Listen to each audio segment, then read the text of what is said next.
The other side of the coin in sports is McGregor, which is just tough to watch. I don't think it's tough to watch. It was because he was winning that. Like he was.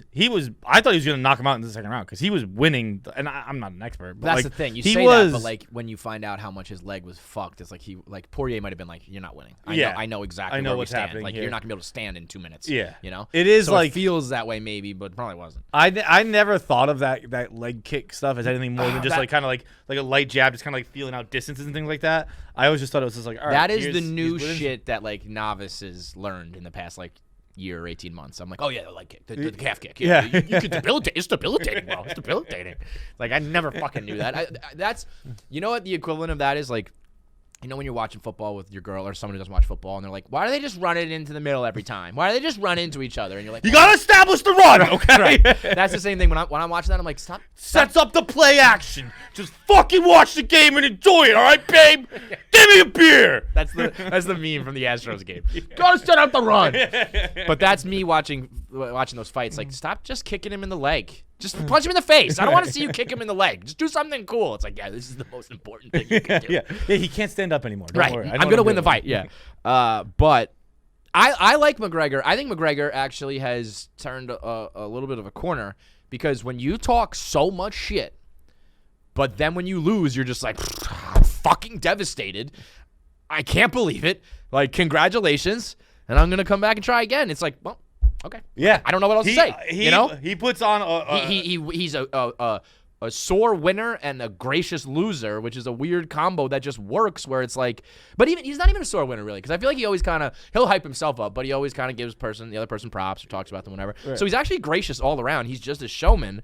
But if you he's just Irish. Yeah. Like he's just an Irish person. I know. When you just cop to it, it's like, okay, well, I mean, you know, all right. Yeah. I was gonna like clown you, and you can't really. I mean, everyone in the sport is kind of just like, yeah, like gracious in defeat, and like Dustin loved him, and like, you know, everyone's just like, and he just owns it. Like, yeah, he has like it's like Irish, also like bit of a hockey player thing where like, yeah, like I always like those are my favorite mic'd up hockey moments when like two guys get in a fight and then they're in the box being like, good scrap, yeah, good scrap, buddy. Yeah. You know, like I'll fucking catch you up at BioSteel this year. I'll fucking go again. Right, and right. That's how it is. Poirier, he's a fucking good lad. And like, yeah, and like it's actually one of my favorite Scrubs episodes is it's starring Colin Farrell, and Colin Farrell knocks a guy out at a bar.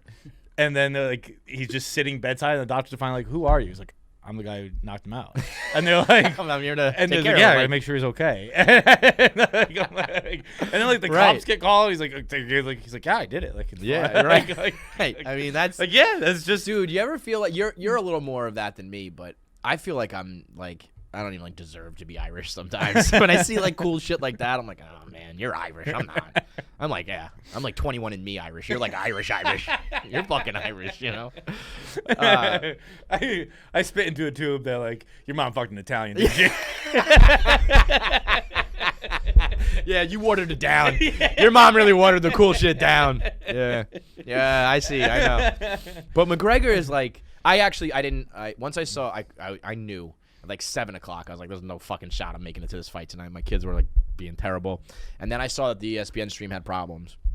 Which it did for me. I got it. I bought it early, which I don't know if that matters, but like I bought it like earlier on in the day just because I knew I was gonna watch it, and from when I turned it on, it did never even like. I would have been so disappointed in all that shit. So I didn't even get to see all like the hype and the pomp and circumstance. But McGregor, you know what I think is a huge part of McGregor? I think he's got the greatest tattoos of all time. Yeah. Like, a lot of tattoos are bad tattoos. He's got just the 3 big ones: the McGregor, the lion, and like the eagle or some shit, whatever's on his chest. Like, the lion's on the chest. Lion's like here. There's like a lion face here. There's like the wing thing on the chest. I think they're together. It's all one tattoo. Okay. Yeah. And then the McGregor across it's like the lion's abs. Face. I wouldn't call it wings, but it definitely sprawls out. Yeah. Okay. So that's all a lion. Yeah. Okay. That is. Yeah. No. See. Look at that. See, the lion's on the belly. Oh, you're right. The lion's on the abs. It's like a gorilla or something with wings. I thought that said notorious. And then he put McGregor across the abs in the middle there. Oh, okay, yeah, you're right. But like, that's so dope. Yeah. That like just 3 like that, and then I mean he's got the ones on the arms too, but like whatever. The chest piece just being like, what the fuck? Like, this is a warrior. But, the accent, the swagger, the music, the name, the tats, all of it. But now it's just like, but you can't back any of it up anymore. Yeah, I mean, yes. yes. It's my heart that wants to say no. And speaking of my heart, if Brady had lost that game and Brady got memed, I'd have killed myself last night. Well, that's if I had the to deal thing. with losing McGregor and Brady the same weekend, I'm dead. That's the problem is, like, yes, it's gracious, and people, like, in the sport will, like, respect it. Jake Paul ain't respecting it. Yeah. The internet ain't respecting it. Like, that man now becomes a meme. That man is now reduced to Nate Robinson. Yeah. Come on. That ain't right. But that's the fight game, man. That's why the fight game is so important. That's why it's like the highest of highs and the lowest of lows. But he said that himself even. But, I mean, Jake Paul was insufferable to start. And, he's the polar opposite of Conor. It's like now probably wouldn't be the time to be, like, clowning him. I mean, McGregor has never said anything to this dude, right? No. He did say he gave props to Jake. Logan. To Logan. It's like fair play, yeah.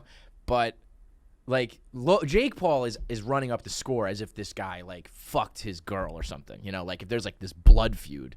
And it's just like, dude, he just doesn't want to fight you. That's it. He's, like, making the video laughing. I'll give you $10,000 now. Like, your career's over. It's like... Like, no, it's not. He's going to get $20 million to fight Poirier. Yeah, he'll fight. Yeah, they'll do the trilogy. Maybe he'll win, and then he'll get, like, a shot at the title again. But I don't know, though. I mean, I can see... Again, I don't know enough about it, but it's like... It does feel like... I don't know. He beat Cowboy Cerrone, but even most people are like, yeah, that was kind of like a tomato can. Yeah, I don't know enough about this world to really speculate enough. But, like, also, it is wild to see. Like, I think his stats after the fight was, like, McGregor's, like, 35-5. Like...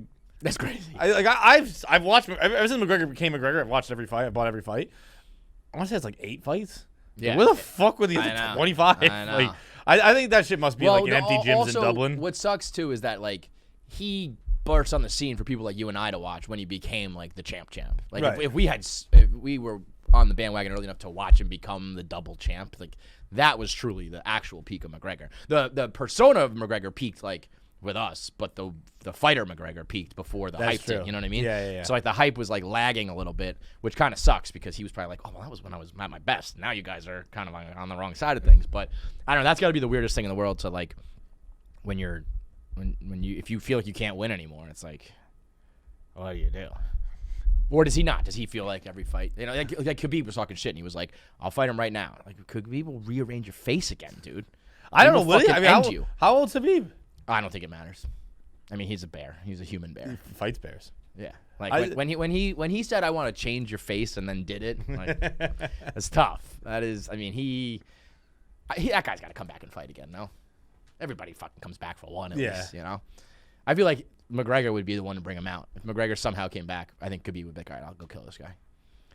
I think he's got a long way to go until that. I was gonna say he's got to win like 3 fights before that. I know. I feel like it's kind of a wrap, but. I hope not. I don't fucking care if he keeps losing. I just like watching Conor. I know, but at some point you just can't. We can't do this every time. You know what I mean? Yeah. It's like they're calling Aaron Rodgers the GOAT, and it's like, well, he never fucking wins. It's even worse than that because he keeps losing. Come on, he has many NFC Conference championships. Tom Brady. Like, that's pretty good. All right, you're already laughing at one of the best clips of our shows. Now it's time for you to watch the full episode. So click here, subscribe to the full KFC Radio show. You can watch entire episodes right here. You want more clips? Click here. Subscribe to both of them. Hit the button, too. Hit the bell. Hit the bell and the button, and then the comment below. Leave comments who else you think we should interview. And how I'm funnier than John. Maybe.